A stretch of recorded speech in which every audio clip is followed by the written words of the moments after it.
The brake lights flare in your rearview mirror a second before the blue and red lights wash over your cabin. You already know what's coming, but your stomach still tightens in that familiar way.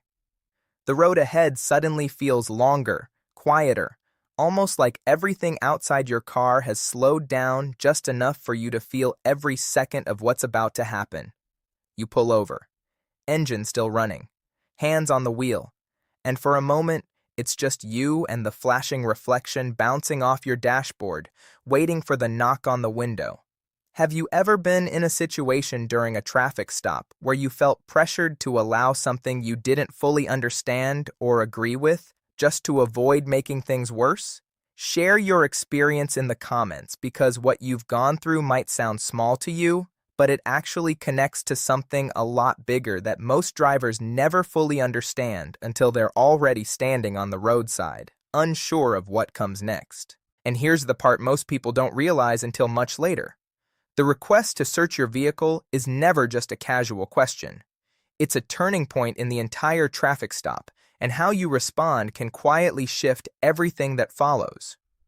When an officer walks up to your window, there's already a mental checklist running in the background. They're not just hearing your words, they're watching how quickly you looked in the mirror when you saw the lights. They're noticing if your hands were steady or if they moved too fast. They're listening to the tone of your greeting before you even realize you've said anything. Most drivers think the stop begins at license and registration, but in reality, the evaluation starts the moment the officer's vehicle positions itself behind yours. So, when the conversation eventually turns towards searching your car, it usually doesn't come out of nowhere. It builds. A question about where you're coming from. A pause a little too long before your answer. A glance toward the passenger seat.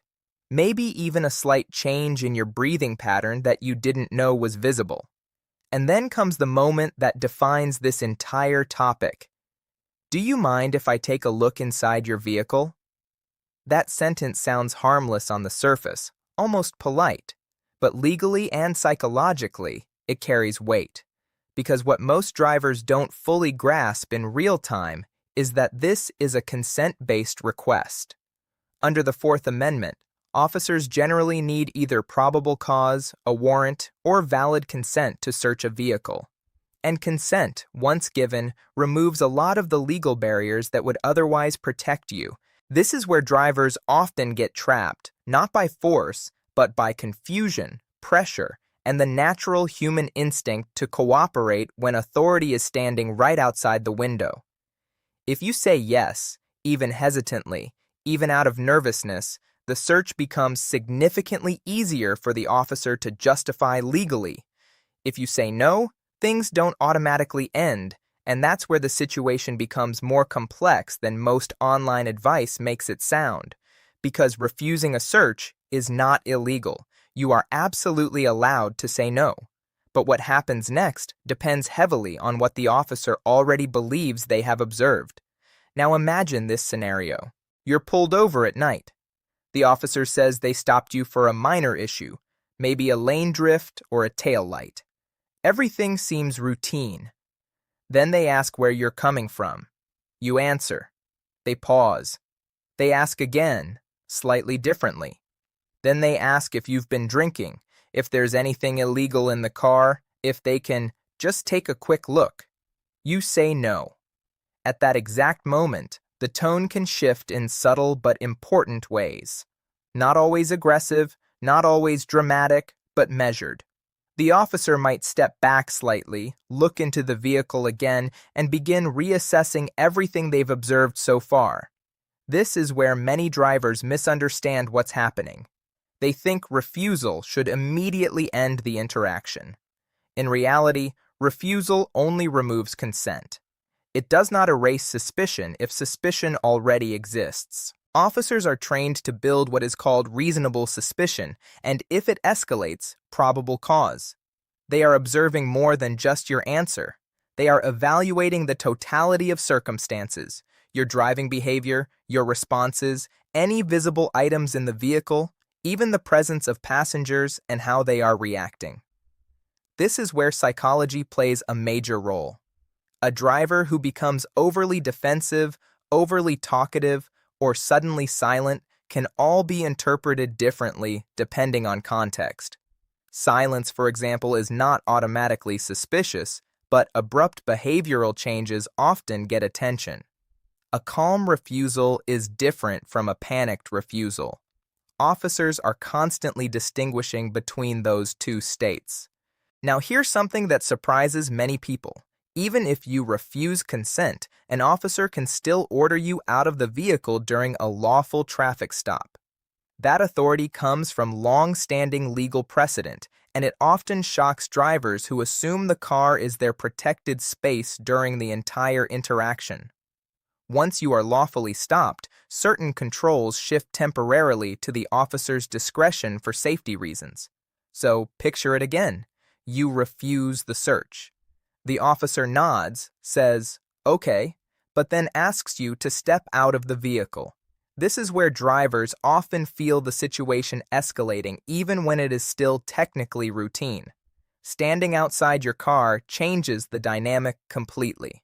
You are no longer in a controlled environment you own.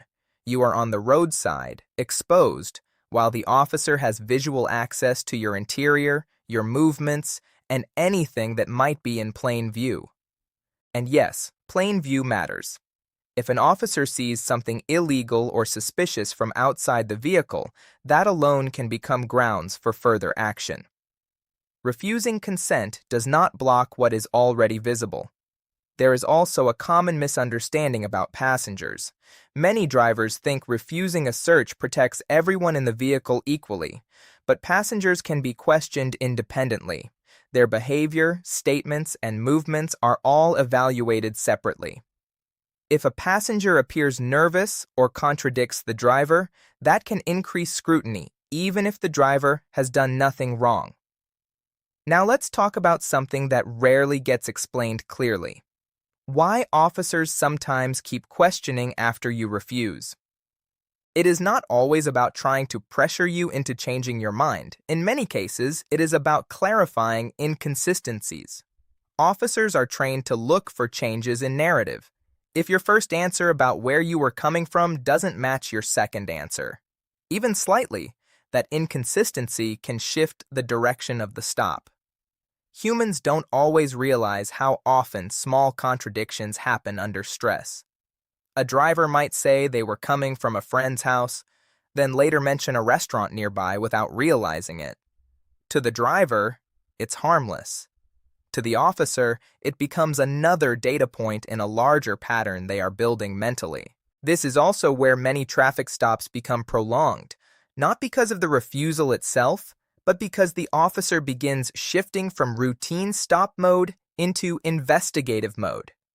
Once that shift happens, time slows down. Documents are held longer. Radio checks increase. Backup might be requested depending on the perceived risk level. Even the officer's posture changes slightly, becoming more cautious and deliberate. One of the most misunderstood moments is when officers take your documents back to their patrol car. Drivers often feel like this is unnecessary or even intimidating, but in reality, it is part of verification and checking systems. However, during that time, you are essentially waiting without control over the pace of the interaction.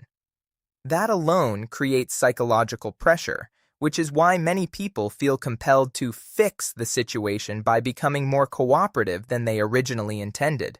And this is where refusal gets complicated emotionally. You might start questioning yourself. Did I make it worse? Should I just let them look? What are they thinking right now? But legally speaking, your refusal remains your right. The complexity comes from everything surrounding it, not the refusal itself. Now, consider a different scenario. You're stopped in daylight. Everything seems normal until the officer notices something small on your passenger seat. Maybe a bag, maybe an item that seems out of place. They ask again for consent. You refuse. The officer pauses longer this time. They don't immediately respond. That silence is intentional in many cases, not to intimidate, but to observe whether your behavior changes under uncertainty. This is where experience matters. Officers who have handled thousands of stops can often detect patterns that drivers don't realize they're displaying. A sudden shift in eye movement, repeated swallowing, overly rigid posture, or even the way someone holds their breath can all be interpreted differently depending on the context. But here's the critical point most drivers never hear clearly. Nervousness is not evidence of wrongdoing. However, nervousness combined with other factors can influence perception. That distinction is everything. Refusing a search does not automatically escalate a situation, but it does remove a shortcut for the officer. Without consent, they must rely on observation, legal justification, or other forms of authority. That means the interaction becomes more careful, more structured, and sometimes longer. Another moment that creates confusion is when officers say things like, "If you've got nothing to hide, it shouldn't be a problem." This phrase is not a legal requirement, it is conversational pressure. Drivers often feel guilty for refusing after hearing it, but legally, there is no obligation to prove innocence through consent. Refusing a search is not an admission of guilt. It is an assertion of rights.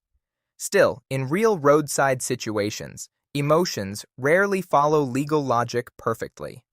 Stress, authority pressure, fear of escalation, and uncertainty all mix together. That is why many drivers end up consenting even when they initially intended not to. There are also situations where refusal can lead to escalation if officers believe they already have probable cause. For example, if something is visible, if there is a strong odor, if there are inconsistent statements combined with other indicators, refusal will not stop a search that is already legally justified. This is where drivers often misunderstand online advice and assume refusal is absolute protection. It is not. It is conditional on the circumstances. And that's the core truth most people miss. Traffic stops are not static legal scripts. They are dynamic interactions built on perception, behavior, timing, and justification. As the stop continues, tension can build quietly, not always in dramatic ways. Sometimes it is just the length of silence after a question. Sometimes it is the officer walking back to the vehicle with a different expression. Sometimes it is the realization that the interaction is no longer just about a traffic violation. Drivers often underestimate how much communication happens without words. Officers are trained to observe what is not said just as much as what is said. That is why calm, consistent behavior matters more than perfect answers. But even that is not a guarantee of how the stop unfolds. At some point, the documents are returned, the officer may issue a warning or a citation, or the interaction may extend further depending on what developed during the stop. Either way, the moment you are allowed to leave does not always reflect how close the situation felt at its peak.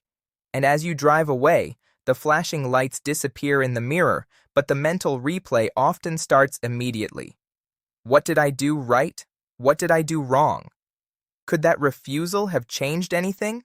The reality is that refusing a search is just one piece of a much larger roadside interaction. It is a legal right, but it exists inside a system driven by human judgment, perception, and rapidly changing context. Understanding that complexity is what separates confusion from awareness.